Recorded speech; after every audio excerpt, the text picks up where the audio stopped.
Today we'd like to talk about finding the lowest common multiple of two or more numbers. A multiple, remember, is always larger than the original number. So for instance, multiples of 4 would be 4 times 1 is 4, 4 times 2 is 8, 4 times 3 is 12, 4 times 4 is 16, 4 times 5 is 20, and we can keep working this way. All these numbers are multiples of 4.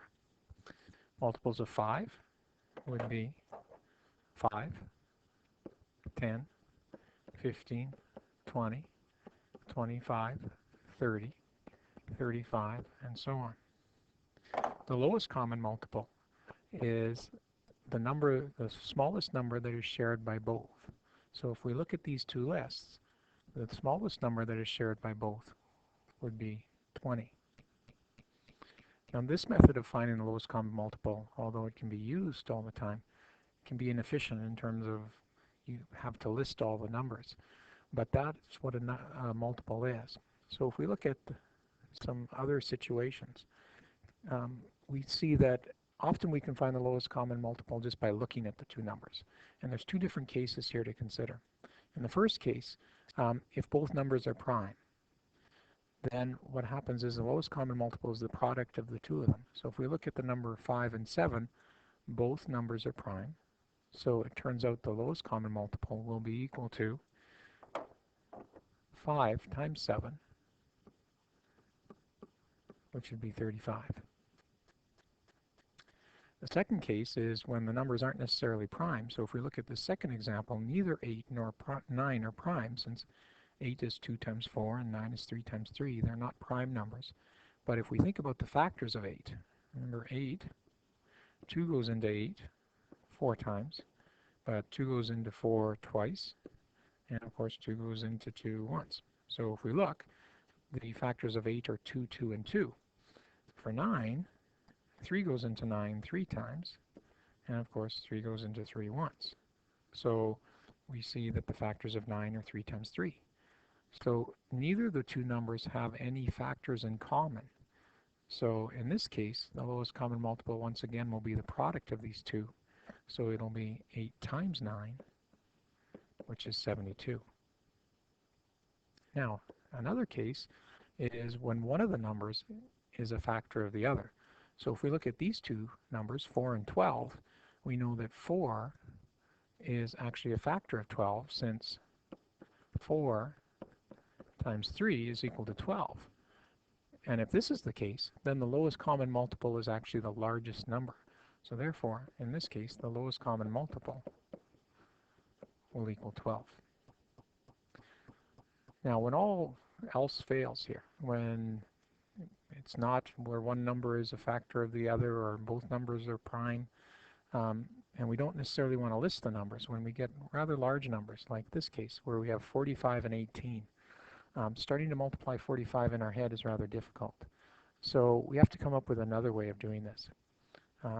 So the way of to do this is to look at the factors of 45 and the factors of 18. So if I start with 45, 5 goes into 45 9 times. Now remember, 9 isn't prime, so we have to continue to break it down. 3 goes into 9 3 times, and 3 goes into 3 once.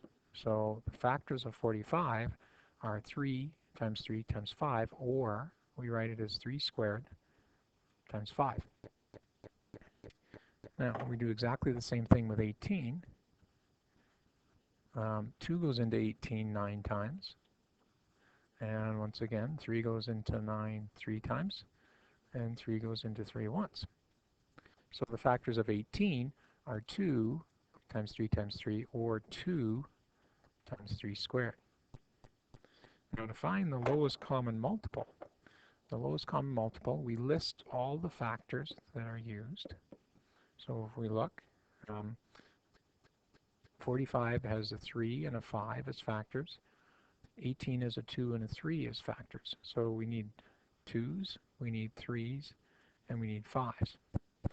And then for each of those, we put in the largest exponent that we need to make up either one of the two factors. So if I look here, we see that 3 is raised to the power of 2 in both cases. So we're going to need 3 squared. If I look, 5 only appears once, so I only need 5 once. And an 18, 2 appears once, so I only need 2 once there. So the lowest common multiple then will be the product of all these. So if I multiply this out, I'll have 2 times 3 times 3 times 5. And I do a little multiplication trick. 2 times 5 is 10, and 3 times 3 is 9. So the lowest common multiple will be 90. Let's try one more. If we look at these two numbers, 56 and 20, once again, neither of those are prime. 20 isn't a multiple of 56, or 20 is not a factor of 56. So we will use factorization to find the lowest common multiple. So with 56, 56 is a rather large number, but I know since it ends in a 6, 2 is going to go in there. And if I do that division, we have to do that off to the side. 2 goes into 56 how many times? Well, 2 goes into 6.